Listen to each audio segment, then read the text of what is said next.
efficient, I guess.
Good night, y'all.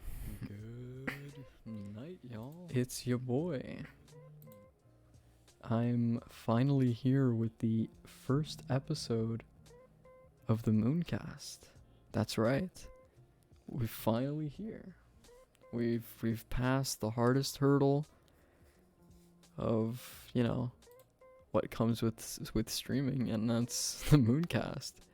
This podcast has been the bane of my existence ever since I first came up with the idea. Hi, Marmalade Jam. Welcome to the stream. Glad I'm your comfort streamer.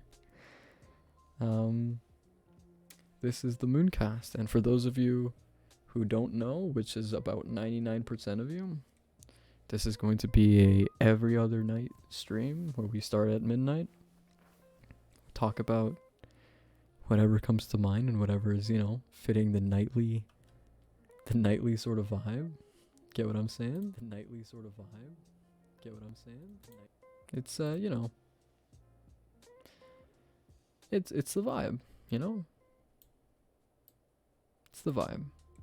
I'm just making sure that all the audio is just fine before we get into it.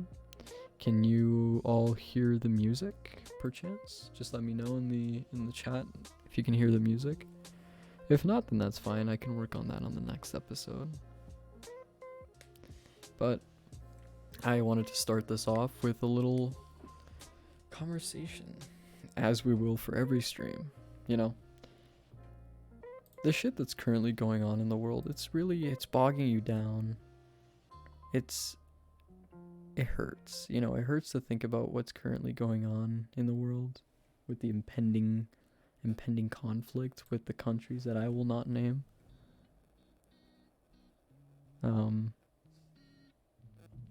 It's at a good level. Lovely. Let me know if it's a little too loud. I can adjust it.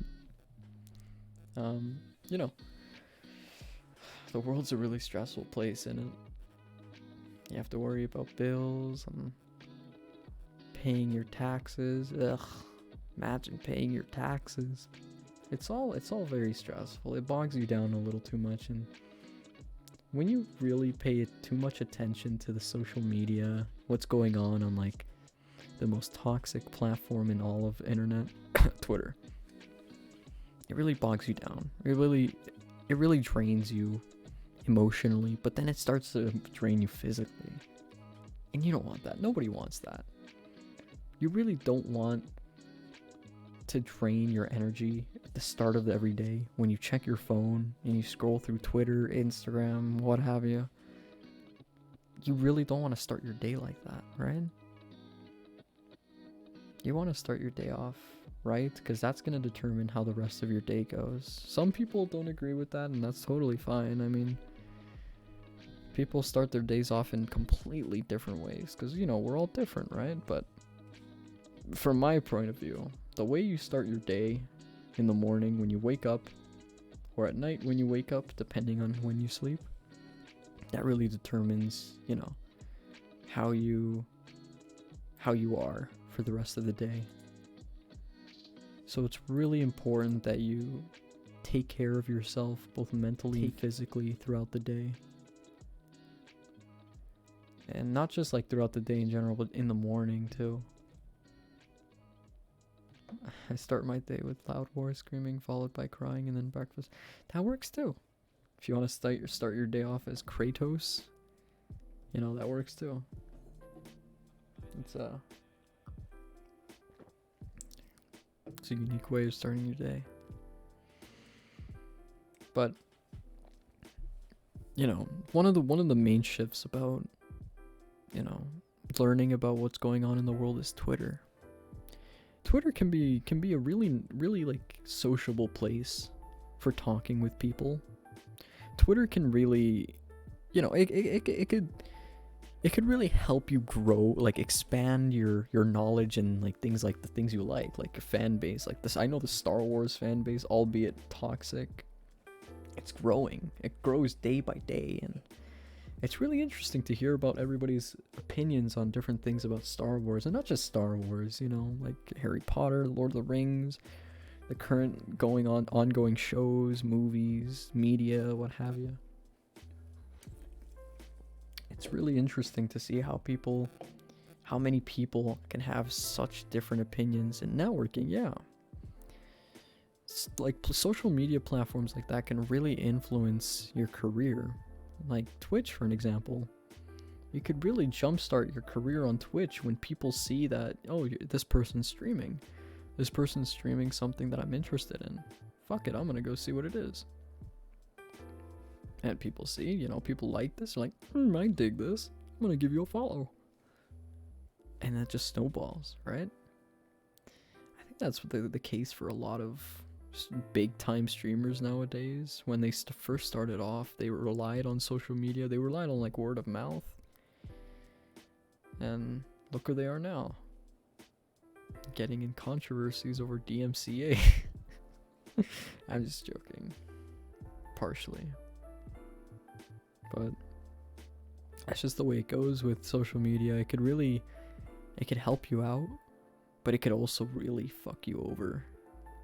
And what I mean by that is just a couple scrolls on any social media for that matter, but in this case Twitter, it could really like put you in a sour mood.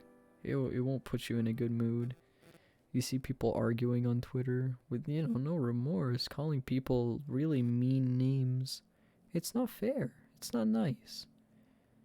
Why would you want to say that to somebody? It's not nice.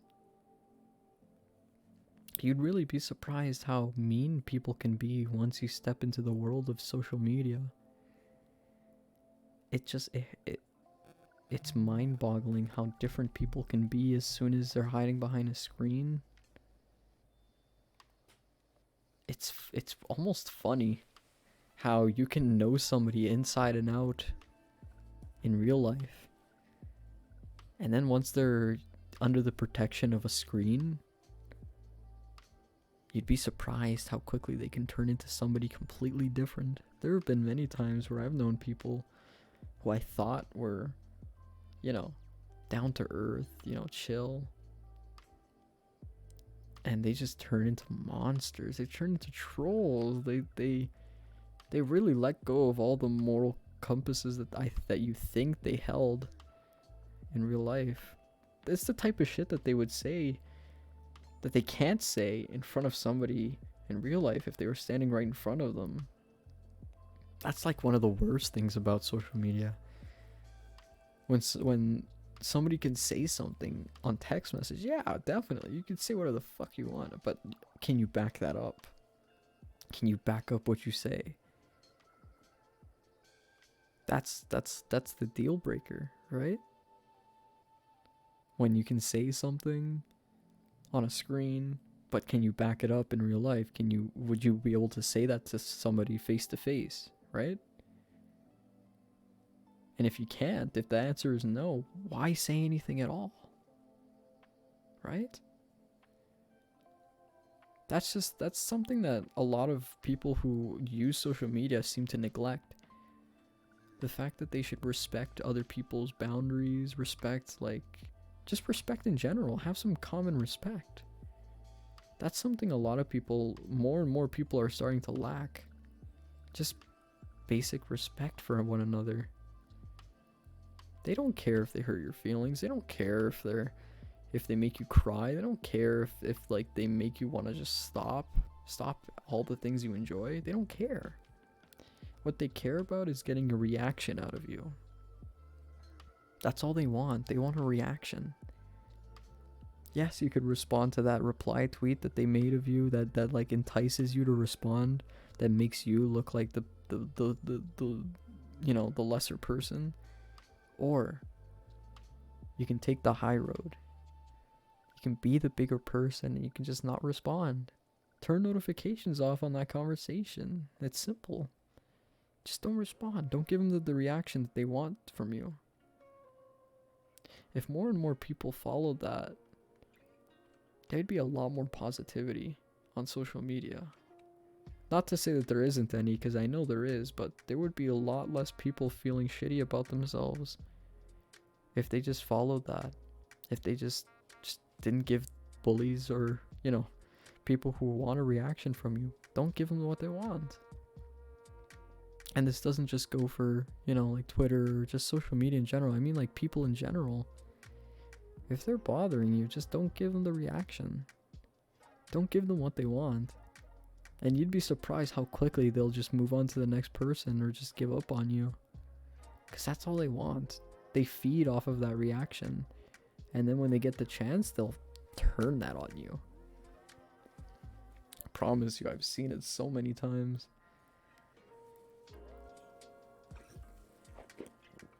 It's terrible. But you know what? Like I've said, you'd be surprised how quickly people just give up and move on when you don't give them a reaction. It's interesting. It's interesting how people work, how different things can be behind a screen. Hiding behind a screen makes people think they're invincible. Yeah, I agree. And then you put them in front of that person that they've just said something to, and you'd be surprised. I'm like, oh no, I'm sorry, I didn't mean it. I didn't mean it. I'm so sorry. Please don't hurt me. Oh. It's a little pitiful, if I'm being honest. I think that's in my I have a lot of hot takes on these kind of things, but it's starting to shape how people are in general.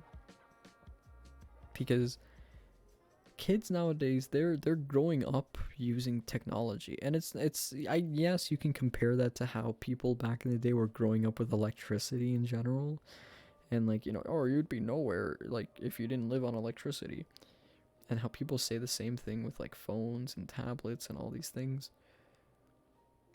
There's those electronics that aid and benefit the development of youth.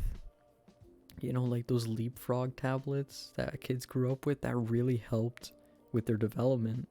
That really did. As much as you want to deny it, they learned how to count and like associate colors and shapes so much better with that. School definitely helps, but this is like almost like preschool. That leapfrog stuff, those little like electronic toys that you can get at the store where you can like put shapes in the little holes. Those little cat piano things, that helps. Those like piano cat toys, they've shaped like artists who are now like piano superstars. Like, I wouldn't be surprised if like an up and coming piano artist like Prodigy grew up playing the little piano cat toy. Just like Twinkle, Twinkle, Little Star, that kind of thing. I wouldn't be surprised at all. It's interesting. But the way that... Sorry, I got a little sidetracked there, but the youth nowadays they're growing up mostly on the internet. I've heard a lot of people have their take on this, and this is mine. Watch this. I know there are going to be some people who are like, oh my god, don't go there, Styla, don't go there. I'm going to go there. Watch this. Kids are growing up with too much freedom with internet. I know that's how some people did grow up, and they didn't turn out as bad as how people are going to turn out, but kids are growing up on Roblox completely. Parents are just neglecting their children by just slapping a tablet in front of them, and that, oh, Jimmy's really stressing me out, I'm just gonna throw a tablet in front of him. That'll keep him quiet, right? So I can shakily drink my wine in the corner. But kids who start growing up on that, they're missing out on development of like basic social skills. Those social skills that are like needed, that are important for their life, for their future, right? How's a kid who's gonna grow up playing Roblox, talking to 40-year-old men who want to see their willy on the internet? How are they gonna go to school and talk to kids their age? Are they gonna do like fucking Roblox animations in front of them and hope that they get friended somehow? Like they're just gonna look in their peripheral vision and see a little bar that appears saying, "Oh, Thomas Nelson has added you as a friend." That's not how it works. That's not how it works. They need to develop basic social skills. And they can't with the way that they're being raised. They're being raised in front of just big ass tablets to keep them quiet. They're raising themselves on YouTube, watching like the most absolute toxic content, like J Station and that couple who make like absolutely completely fake paranormal videos, and ones that sell themselves to cryptocurrency. It's really just, I don't it can really impact the development of children that are going to grow up for the next generation. We're going to see a significant decline in people working the trades when they were raised watching some guy opening up a box of G.I. Joe cards that are worth what, $3 million, when they're raised watching videos of somebody supporting some sort of cryptocurrency program that ends up just being a scam, when they're raised watching the absolute most toxic content of a band of family members, of brothers who grow up in this fucking mansion and make shitty mobile games and have some sort of scam saying that their sibling is deceased when they actually aren't, and acting like absolute dumbasses pretending that they are dead during the video. If you don't catch my drift or associate names with these implications, don't worry about it. But the point is, the way that kids are being raised in front of these phones and shit, it's not right. It's the worst way, right? It really is the worst way. It's really, I pity the parents, because I have a feeling they're just not prepared for what comes after pregnancy, right? And that's not to like, that's not meant to be like a jab or a shot at any like, millennial parents or like parents who just became, like people who just became parents. Of course not. I get that they need a way to give themselves some space and some bit of a break, because I've seen firsthand how, not firsthand, but I've seen how stressful having a kid can be. It breaks a person from the inside. Some people at least, but this isn't the way to fix it. Slapping a device in front of them, giving them fulfilled internet access isn't the way to fix it.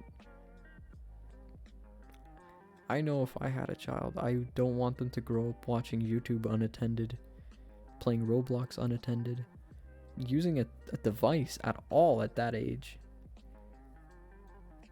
I want them to grow up not the way I did, but better than the way I did. I want them to grow up with the freedom to play. Not enough children actually play. And that's the word play is something I want to get into a little later in this stream, but not enough kids go out and play anymore. They just want to they stay inside. They're glued to the screens. And I know I sound like a boomer or something, like oh, you damn kids are on your phone. Back in my day, we went to the Vietnams. But no. I'm talking about how kids, with the lack of development of social skills, they don't know how to talk to other kids. They just sit in their rooms, or they watch TV, or they play on their phones, and giving phones to a fucking child, to like a 10-year-old, to an 11-year-old, 12-year-old, 13-year-old, hell no. No. If you're going to give a child a phone, they should be at least 15, 14 years old to get an actual phone. That's because then they can truly comprehend the responsibility and actual individuality and freedom behind having their own phone. I'd argue that, an iPod, something that doesn't have cellular connectivity, would be fine, because then you can have the safety of knowing that they're not going to be messaging, or at least directly messaging people across the country or outside of the state or province or whatever. But even then, there should be some monitoring what they're doing. And although that might sound strict, it really is for the best. It's because, you want to take care of them. You want to make sure they're safe and they're not doing anything they shouldn't be, or that they don't know because they don't know what's right from wrong, right? They don't know that messaging people they don't know, talking to people they don't know, giving out private information that they don't know is okay or not. They don't know that. They don't know that. They don't know that giving away their address is private information. They don't know that telling them their age and name and everything, they don't know that that's okay, because they don't know. They don't know any better. They're kids, they're children, they're babies. So at least until they're the age of 15, 14, I'd say. I in my opinion, I'd say 14 or 15. That changes though. That changes the way that they're raised, really. Once they reach that level of mental maturity where they can understand the responsibility of having a cellular device, then they can be entrusted with their own phone. Because as much as you want to protect them, they need individuality. They need to, have independency. They need to be independent. Even if they're a child, they need to at least have some sort of freedom, some independency. They can't just be always controlled and monitored by a parent. That's not right. So having a child, just once they reach that age and they have their own phone, that's fine. But there should still be at least a little bit of monitorization. I think that's if that's a word, I don't know. Checking up on them, making sure that they're not doing anything sussy, right? As long as they're not, developing or segueing into some sort of Chris Hansen level situation, then that's totally fine. And then as they get older, they understand the responsibilities behind having a phone, having a device that's capable of talking to other people. Then that's fine. That's the level of independency that a child should have at that age. At that point, it's up to them. And as they get older, they understand more and more the nuances and responsibilities behind that much freedom. Because at that point, their future is starting to become more and more in their hands, more so than ours or their parents, right?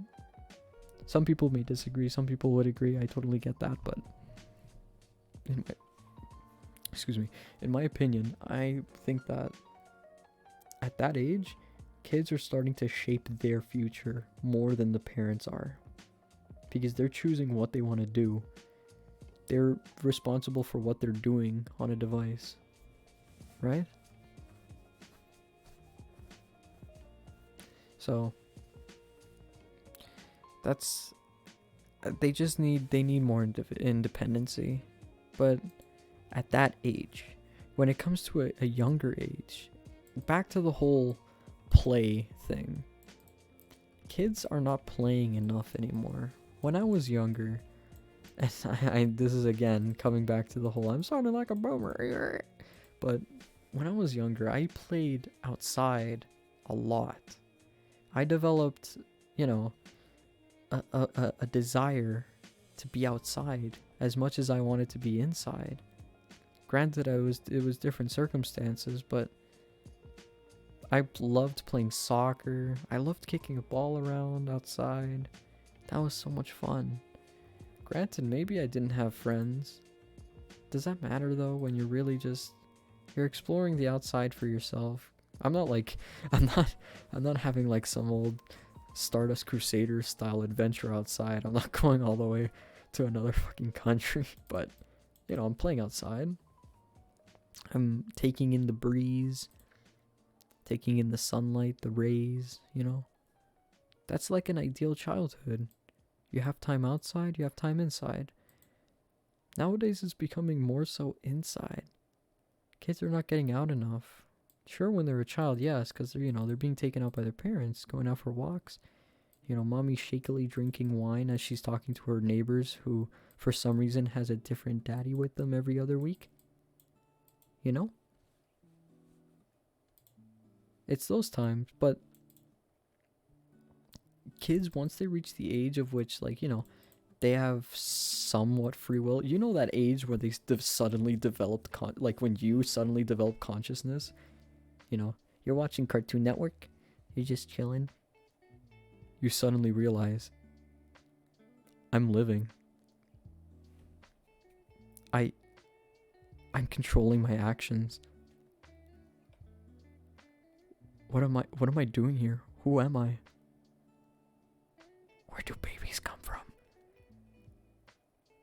You develop consciousness, like self-awareness at that age, and then they start to want to play with friends. They want to play with, people that they met at school, But instead of playing outside with them, they're on like I don't know, what streaming services do people use? I don't think kids use Zoom. No, I'm stupid. I think House Party is still a thing. I can't remember. I only really had that, and I just got berated and made fun of by people who I thought were my friends. But that's a conversation for another episode. But I think House Party's a thing. I know you can video call people on Instagram and Snapchat and stuff. Kids have access to that. The kids nowadays are getting access to Snapchat and Instagram. It's insane. It's insane how much freedom they have. And I'm all for giving them independency, but at a certain age. You feel me? I feel like at a certain age they should have that freedom. They shouldn't just be given to it right off the bat. You shouldn't slap a device in front of a kid and keep them quiet. And then they have a lack of social skills when they get older, and they have issues socializing, and they develop anxiety and possibly even depression or something worse than that. You don't want that for your child. You want them to grow up happy. They don't necessarily have to have a whole lot of friends, but at least one or two or a couple that they can depend on. Right? That's like the ideal picture of raising a child. Having them be happy, having them love their parents, and that's another thing. You have to treat your child with respect too, right? As they get older, yes, you are their parent. Yes, they should respect you. And yes, they should respect your rules as they live under your house, under your rules. They're still a person. And you still need to respect them. You still need to apologize when you get something wrong. Not just them. There is such a thing as apologizing to somebody who's younger than you. Just because you're somebody's parent does not mean you are, free from the right of apologizing. Oh, if you're an adult, you're expected to own up to the shit you do. And you're expected to own up to the shit you get wrong. If you get something wrong, if you did something wrong, if you make them upset for a reason that's ultimately not their fault, you need to apologize. You're more obligated to than they are, because you're the adult, you're the bigger person here. You're the one with more life experience. You should know when to apologize. And the fact that some parents don't apologize to their kids, how do you think that makes them feel? It makes them feel terrible, right? It's shitty. A lot of kids grow up like really like they resent their parents, and then they can't wait to move away. And then when parents hear that, dear God, they're like, I can't believe you hate us. I can't believe you want to move away from us.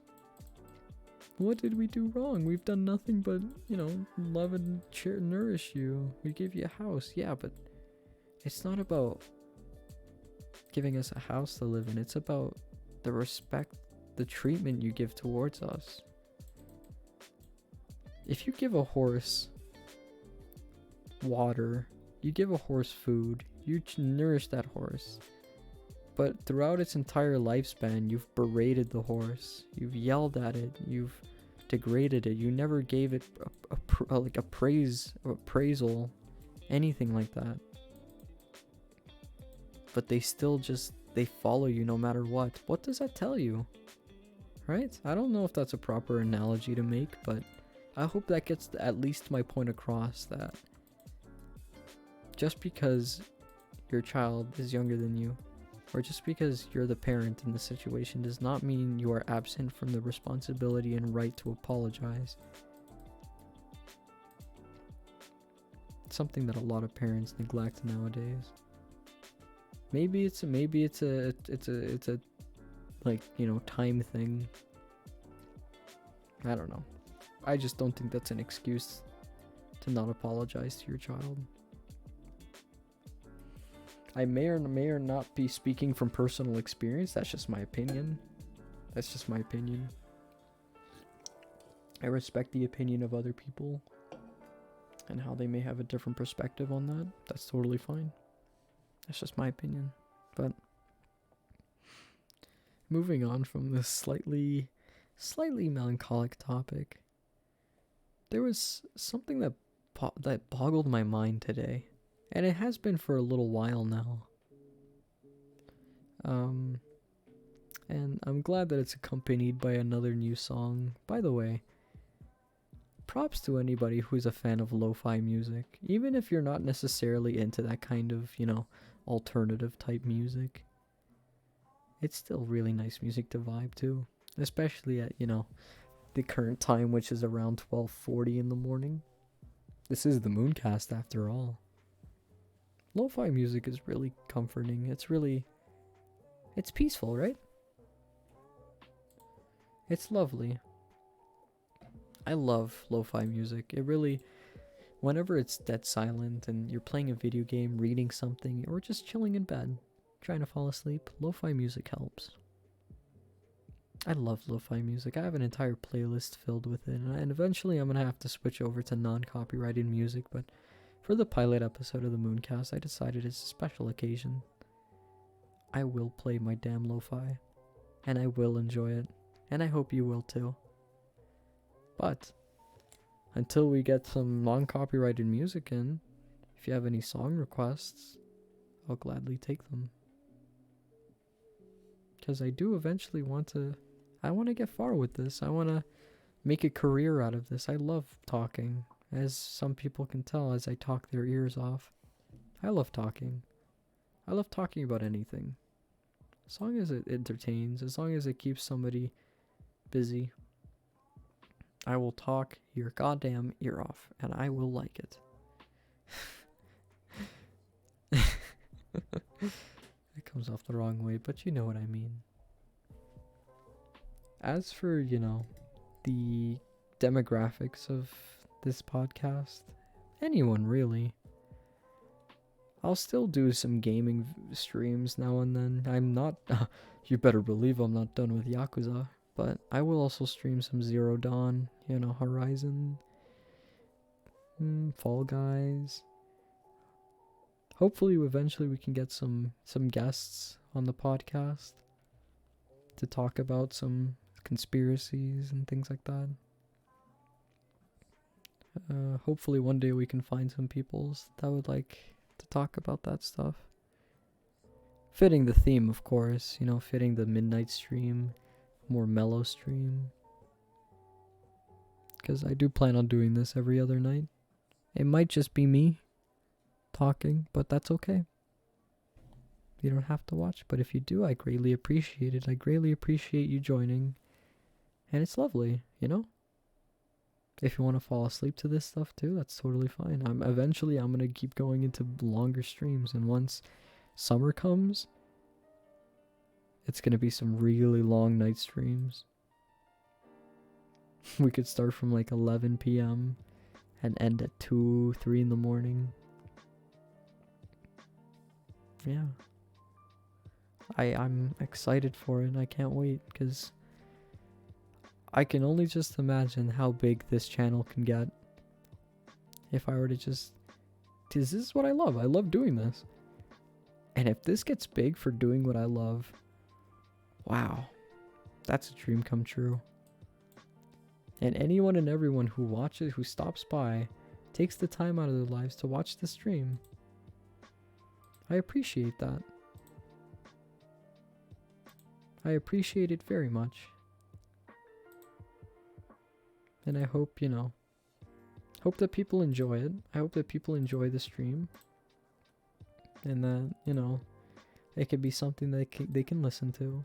Eventually, I want to see if I can branch out to, uploading a podcast elsewhere, Spotify, Apple Music, things like that.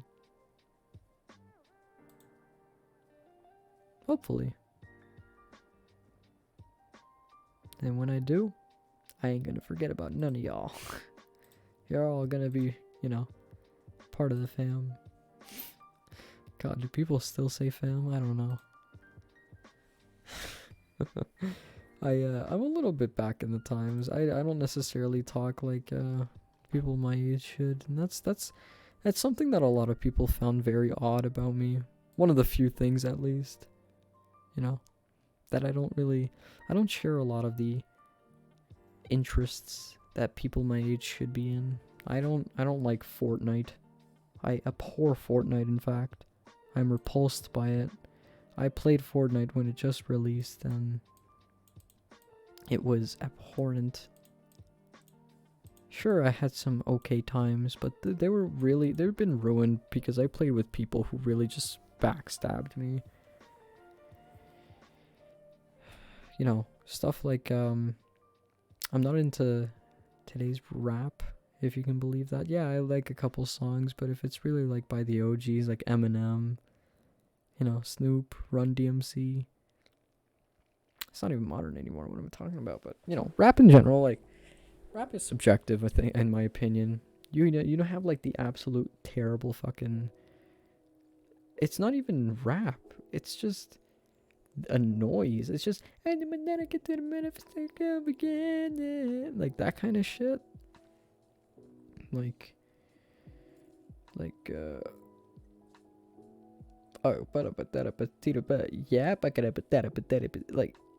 that's what I hear. I'm sorry if that offends anybody, but that's what I hear. I just hear gibber. I just hear fucking nonsensical words that don't belong in that kind of order. Honestly, today's rappers aren't even rappers. Okay. This is my philosophy on rappers. Nowadays, they either put the word lil and then anything after that, or they just come up with the absolute most dog shit name to go by. And they make themselves look like absolute fucking idiots. I am so sorry if that offends anybody, but dear God, one look on TMZ or any other like news service that shows, like art rappers and artists, dear God, It's like looking at a methamphetamine addiction convention. Dear God, it's insane. I'm used to the old rappers like Coolio and Jay-Z and Snoop Dogg, Eminem, Run DMC, you know, the Beastie Boys, Wu-Tang Clan, Ice-T, or Ice Cube. Fuck. It's the late stream. I gotta get used to it. But there are some like rappers I like nowadays too. Like, you know, I really love Run DMC, or not Run DMC. Jesus Christ, what's wrong with me? Run the Jewels. Run the Jewels are really. I recommend you listen to Run the Jewels if you're into rap. They're really good. I like them. Very woke. You know, you could listen to Just. You know, JU $T. Definitely recommend it. And you'll see why once you give it a listen. That's Stylo's official recommendation. Every stream we're gonna have a recommendation. And tonight it's gonna be listen to Run the Jewels. Yeah. But I don't know, it's just something about today's rap that really just makes my ears bleed. It's unbearable. Everybody has their opinion on music. Some people don't like, you know, some people don't like rap, some people don't like country, some people don't like alternative. That's totally understandable. Music enjoyment is subjective. Just like art is subjective. Right? Not everybody's gonna like it. That's okay. But for the people who do like it, it's gonna flourish for them. And they're gonna enjoy it. They're gonna utilize it and they're gonna implement it into life, right? I really adore alternative music. I adore alternative indie music, you know, very soft guitar music. I'm in love with Clairo and Dodie's music. If you haven't listened to them, please give them a listen. It's incredible. Clairo, such an absolutely talented individual. Same with Dodie. Just how lovely. It's gotten me through a lot of dark times in my life, and it's really, I can't believe I missed out on getting tickets for their concerts. I can't believe it. I can't believe it. As soon as they go on tour again, the next time I am financially stable enough to buy tickets, you bet your ass I am going to get tickets for when they come to the closest part of me, whether that be Toronto, or I've seen them apparently go to Vancouver. I will fly to Vancouver to see Dodie or Clairo. I swear. I've seen a lot of concerts in my life. I've been fortunate enough to see concerts, you know. I've seen Metallica, Iron Maiden. Iron Maiden was really good. Gorillaz. Those were incredible concerts. They were really, they were full of life. Going to a concert is really, it's such an amazing experience. You feel so alive. You feel so free. Like hundreds of people just all in unison screaming their lungs out, knowing that tomorrow they will not be able to speak for shit. It's an amazing experience. All the lights, the music, seeing your idols up on stage in a really bright light that's way too bright to actually notice any minute details about them, but you know that they're there. It's lovely. It's an amazing experience. The most memorable one, though, would always be Gorillaz. I'm a big fan of Gorillaz, you know, the British virtual band. I went to go see the Now Now concert a while ago, like a long while, I think a couple of years ago now. That was phenomenal. As soon as the music starts playing, you will notice how everybody who's sitting down immediately stands up like it's the national anthem. It starts off with, you know, M4A1, and then from there it just, it all blurs together, and it's so beautiful. I did not sit down once for the entire duration of that concert, and I don't think anybody else did, really. It's a testament to how powerful music can be. It's so, there's something about it. Something about music that just drives people. It gives them the strength that they didn't know they had. It's like the reserve strength, you know, like that little reserve battery in your phones or your laptops that's like reserved just for displaying the low battery symbol on your phone when it's like dead. It's like that, but for people.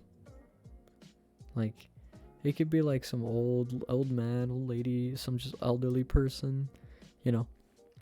You go to a little ranchero like ranchero club. You know, you get a little shot of tequila. You sit down, you're not gonna drink the tequila, you're just sitting there with it. And then the legend Vicente Fernandez walks out on stage and starts playing his music. You stand the fuck up, holding the shot of tequila. You're not gonna drink it, you're just holding it. And you're swaying from side to side and he's playing his music for like hours on end. As soon as he ends, you know, the fucking dun dun dun dun dun dun dun. My feet! Oh my god, my feet! I'm dying. Why did I stand up? I'm gonna die. I'm gonna die here. I'm gonna die here. You know, music is so powerful. It's amazing to see how powerful music can be. I love music. Music has become such an integral part of people's lives. It's amazing how influential music can be. And it really matters what kind of music it is too, right? I grew up listening to different kinds of music. It was a mix of like heavy metal, alternative indie, you know, Spanish music, because I grew up listening to Spanish music too. And it all became a blur at some points, because at some points you would just be listening to, like, in the car, you'd listen to heavy metal. You come out of the car, you go home, and you hear like old school ranchero music playing. And it's like David Guerra. Is David Guerra? No, who am I thinking of? Luis Guerra. I'm stupid. Apologies. My sincere apologies. And that really influenced my music taste today, because I still love Metallica to this day. Metallica and Iron Maiden and Limp Bizkit, you know. But I recently just got into the Taxpayers by a friend of mine who recommended me the Taxpayers, and dear God, where has it been all my life? What was it? The Taxpayers, and who else? You know, the Taxpayers, and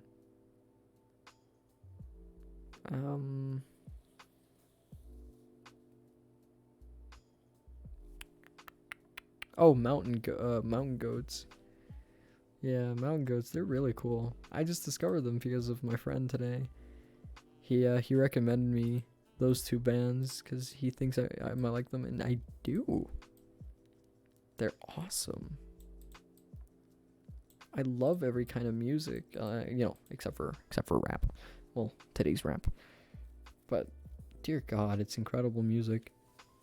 It's incredible discovering new music. You know that rush when you discover a new album and you're like, wow, this is good. Where's this been all my life, right? That's what it was like. That's for real what it was like. It was lovely. It was incredibly lovely. I love every single second of enjoying new music.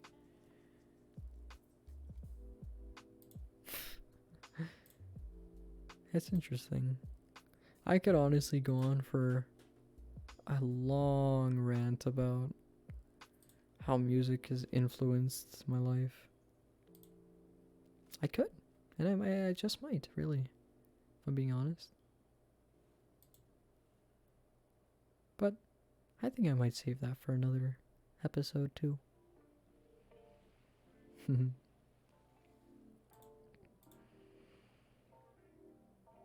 a lot of things can really influence your life, right? Like we've talked about before, how your morning routine can influence your day. Maybe your personal morals or philosophies can influence your year, and just your overall motivation and ambitions can influence your life, right? Your living conditions, your aspirations, your motivation, the people you're surrounded with. It can really influence what you do and who you are. Some people don't have the best, upbringing. They don't have the best experience growing up, but they still push themselves to go the extra mile just for them, just for themselves. And they grow up to be incredible people. They grow up to do exactly what they want to do. And it's amazing. It's amazing seeing them do what they want to do. I wish there were more people like that who, even if they know no one's watching, no one's listening, no one's there to see them achieve great things, they still do it. Not for them, but for themselves. And they achieve greatness. Because then, over time, people will notice your achievements. They will notice your feats. And when they do, then it'll be all much the worthwhile. Because you're finally being recognized for doing what you want to do. Right? You're being recognized for what you're doing. And it's incredible. If only, right? If only. But that's alright.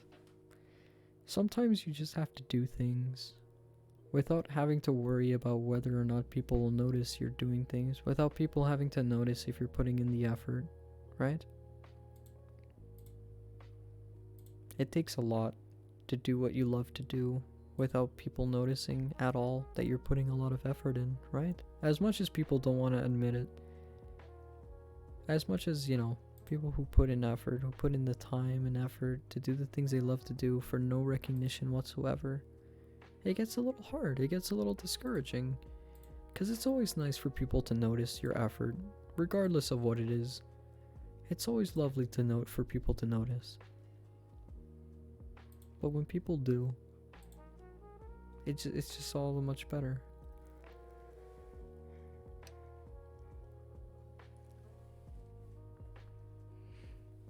There's an article I read a little while ago, and it read, Olympic figure skater.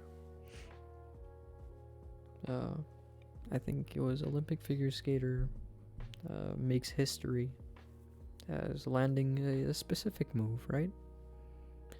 But at the same time, there was this real life conflict that is still ongoing. It's so big and so not popular, but taking up so much of the attention of the nation that no one really pays mind to the fact that somebody just made history for their country. But they still did it for themselves, and they were still proud of themselves for doing it. That's really a testament as to the point I'm trying to get across. Don't do it just for other people, do it for yourself. And if other people notice, great, lovely. And if they don't, that's fine. You did it for yourself, and that's all that matters. Yeah. There was this other article that I read about saying that more and more games are going to be ported over to PC from, PlayStation, which is currently they've been dominating the market lately. PlayStation's been doing really good with their games, especially with the new game that just released for Horizon Forbidden West. What an incredible game. I have yet to play it, unfortunately, as I do not own a PS5. I stayed up for days and days on end during launch to get one. I just couldn't. They were all sold out, and now I don't have enough money for one. But if I ever have the opportunity to buy one, you bet your ass I will. First things I'm going to play are Last of Us Part 2 on it. Horizon Forbidden West. Finally be able to get to enjoy those beautiful games. Until then, though, I can just dream. And that's fine too. That is totally fine.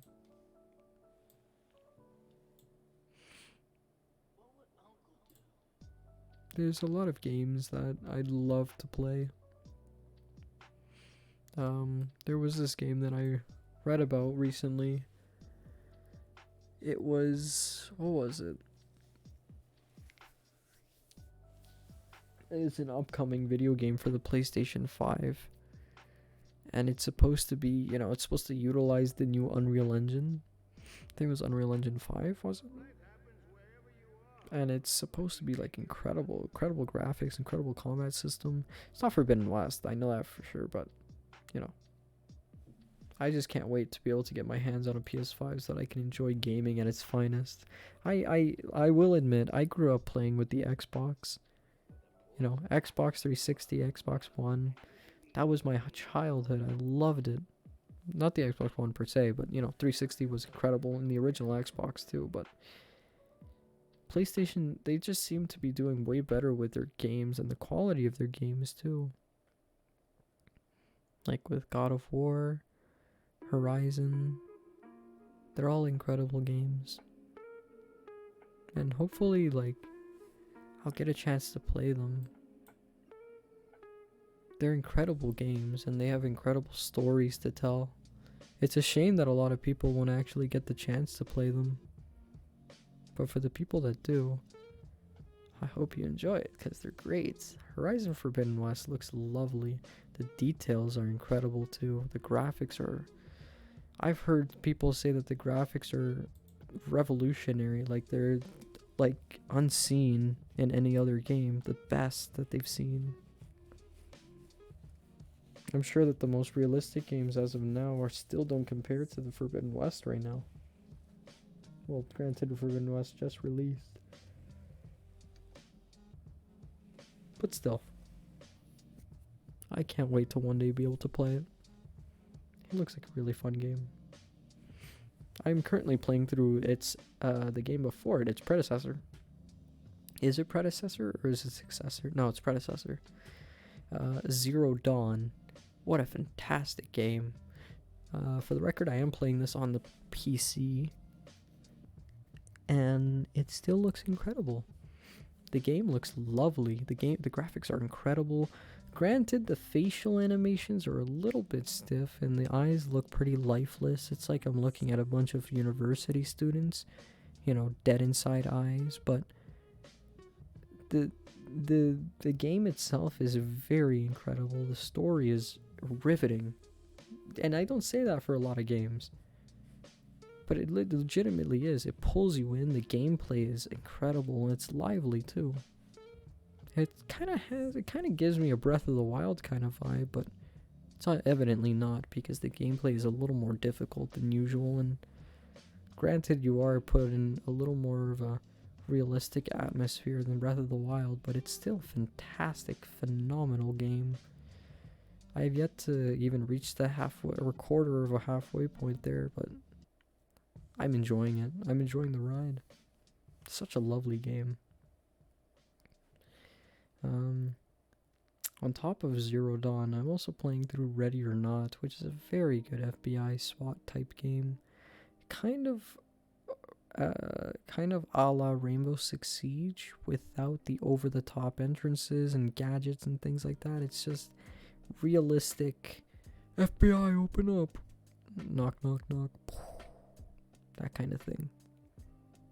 It's incredible. It's really realistic. It really puts your mind and your reflexes to the test. But it's worth it. It's such a good game. Very good game. I'm enjoying it. I need to put more hours in it though. Utilizes DirectX 12, I believe. If that changes anything, really, I'm not too sure. I just know because that's a selection option. You can choose between DirectX 11 or 12 upon startup. But these are all games on Steam, by the way, if you want to check them out on Steam. They're very good games. I quite enjoy Ready or Not and Zero Dawn too. Very incredible game. If you ever get the chance to play, if you ever want to play a PlayStation game, play Zero Dawn. Play Judgment, Lost Judgment, the Yakuza franchise, Ghost of Tsushima, God of War, Spider-Man, The Last of Us. Those are all incredible PlayStation games. And some of them are on PC now too. But I will say PlayStation's games, exclusive games, were the ones that really shaped my perspective of a good story, my opinion of a good story for a video game. Look at The Last of Us 1 and 2. Such an amazing story. They're really good storytelling games, and it also wraps you into this, you're paying attention to the story, but you also have to worry about, combat, you have to put in effort, build your skill for the game, but also enjoy the storytelling elements of the game too. That really is an understatement for The Last of Us Part 2's gameplay. It's incredible gameplay. The story had me in tears, I will admit. I'm not one to cry very often in video games, but Life is Strange and The Last of Us really had me in tears. And for the record, I had played Life is Strange when it released, and I recently am playing through Life is Strange Remastered, and I'm in love. The Last of Us Part 2, I understand. Well, actually, no, you know what? I don't understand the controversy behind one of the characters, and I'm sure you all or the people watching eventually will know what I'm talking about, but the controversy is ridiculous. Absolutely ridiculous. And it really is just towards closed-minded people who can't accept the fact that just because you are of a specific gender does not mean that you can strengthen your body and build yourself up. That coincidentally resembles that of the opposite gender's, build up. I guess is the way I can put it. Doesn't matter. Anybody can look the way they want to look. Appearances aren't locked by gender. They're not. So that's just that's some things that people have to get over when they're playing The Last of Us Part 2 and they have closed minds.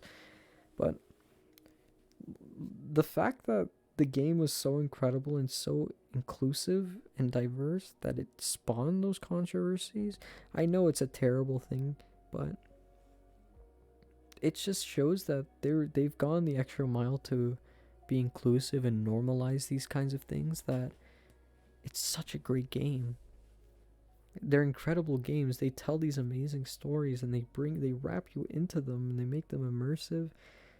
It's really, video game making at this level is an art. It's an art. You're creating art. And it's incredible. It's incredible how you can immerse yourselves in these worlds. Tell a story and tell it fantastically. Tell it in a way that can inspire others to tell stories this way, but in their own way. Especially, well, I'm a little biased because I'm in love with Dragon Ball, and I would say Dragon Ball Budokai 3 HD Collection is the best game ever made, in my opinion, but I am biased because I grew up playing that. But there are storytelling games like Jedi Fallen Order and let's see,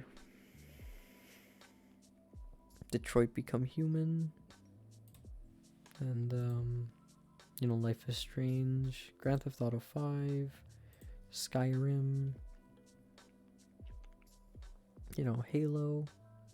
All those kinds of games, they tell stories. Yakuza, they tell stories.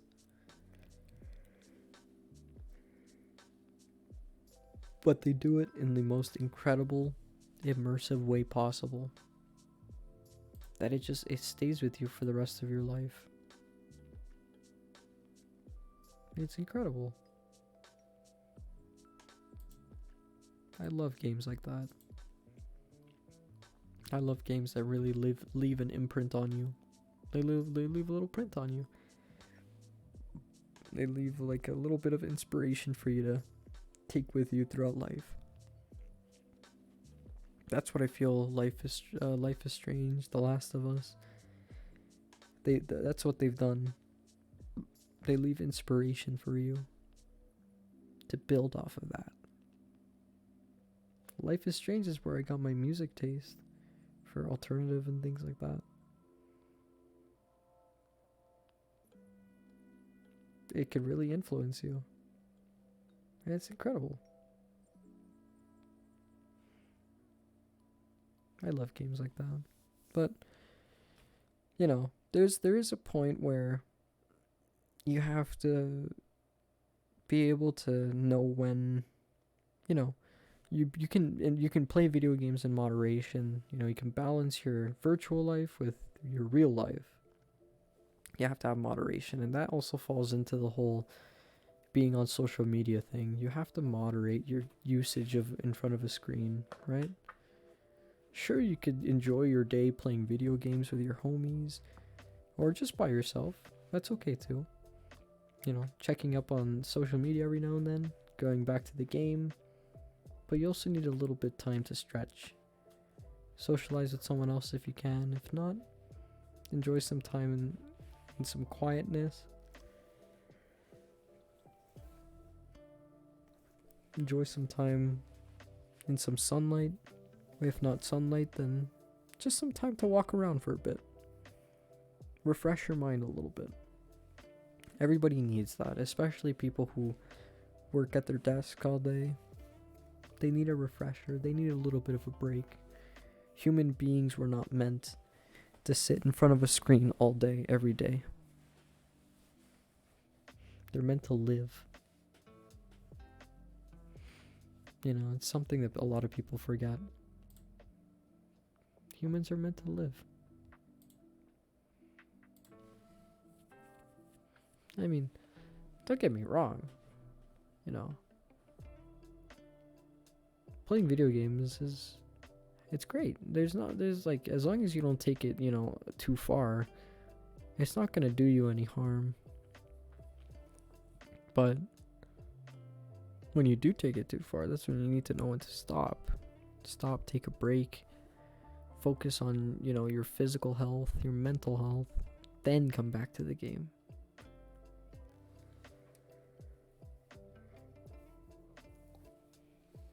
I've done my best to moderate my usage of video games in real life, because it's important, right?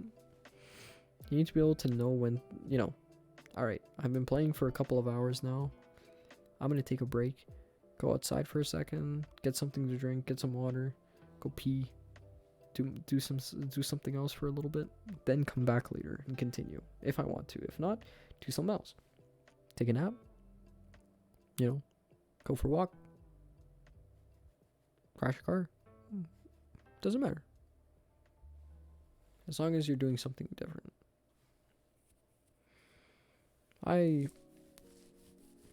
I'm just glad that I've developed an awareness of moderation before I've, you know, because I used to have a bit of a gaming addiction, if I'm being honest. I used to play video games all day. And that was my issue. That was a big issue I had. Because, you know, I didn't have any really trustworthy friends, so I just spent my time in front of a screen playing video games. Not at a young age, of course, but, you know, played a lot of video games. And I realized that it wasn't really healthy. So I cut that down quite a bit. I still do play video games. I mean, it's my life, but I do moderate that time too. That's important stuff. Other people should moderate their stuff too. But I don't try to focus on other people too much. Because again, you gotta focus on what you do. Think about what you need, not what other people need. They're just important words to live by, right? You gotta try to be the change. Be good people. And that's the philosophy I go by. Some people say that it's what does it even mean? It's a meaningless catchphrase. It doesn't mean anything, but it does. The change that I'm referring to are the people who realize that kindness, generosity, respect, and, empathy are the things that keep humanity going, right? And most of society, they're just giving up on those virtues, right? Not virtues, but those traits. So it's up to you to be that change. It's up to you to be the change and be good people, right? Be good people. Be nice towards one another. Be good towards one another. Not necessarily everyone and not necessarily all the time, because think about it. That's completely impossible. But as much as you can be. Because that's what people deserve. They deserve kindness. If they don't want kindness, and if they don't give you kindness, or if you don't give them kindness, then that's just the way it is. But if they do, then that's good. That's very good.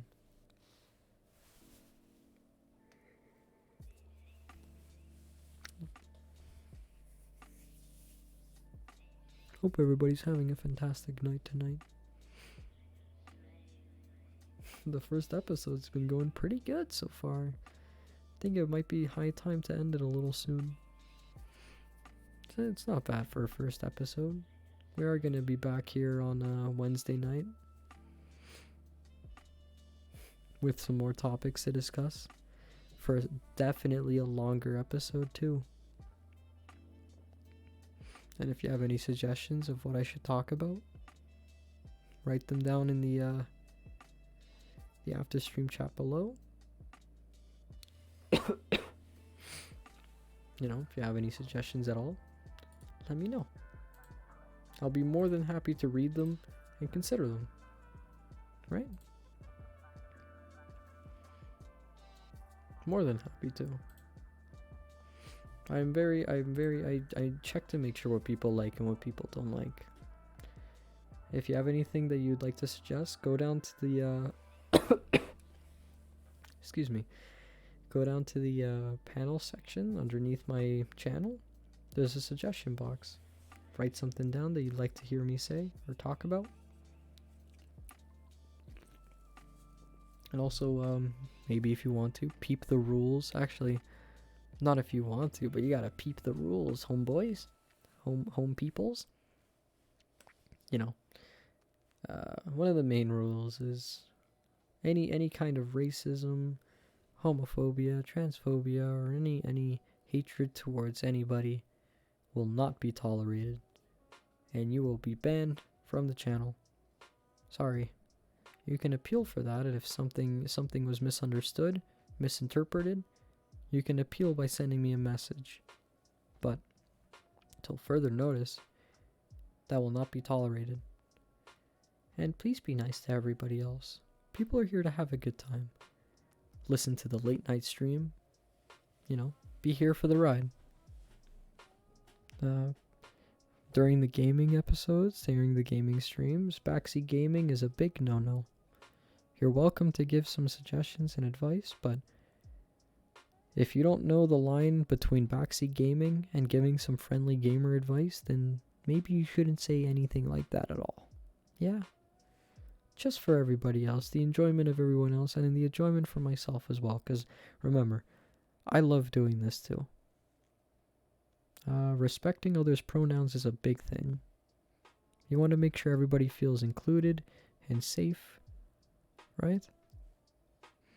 And if you want to promote your own channel, promote anything that you're doing, any services or anything at all, you're welcome to join my Discord server, which the link will be in the panels below my stream.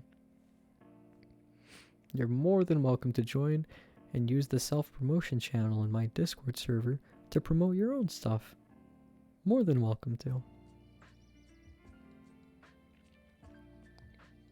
As for my Twitter, you can check out my Twitter feed.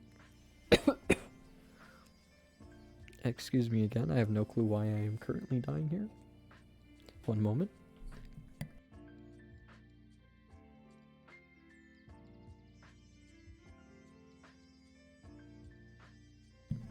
I have returned. quick Coca-Cola drink surely helped that. But yeah,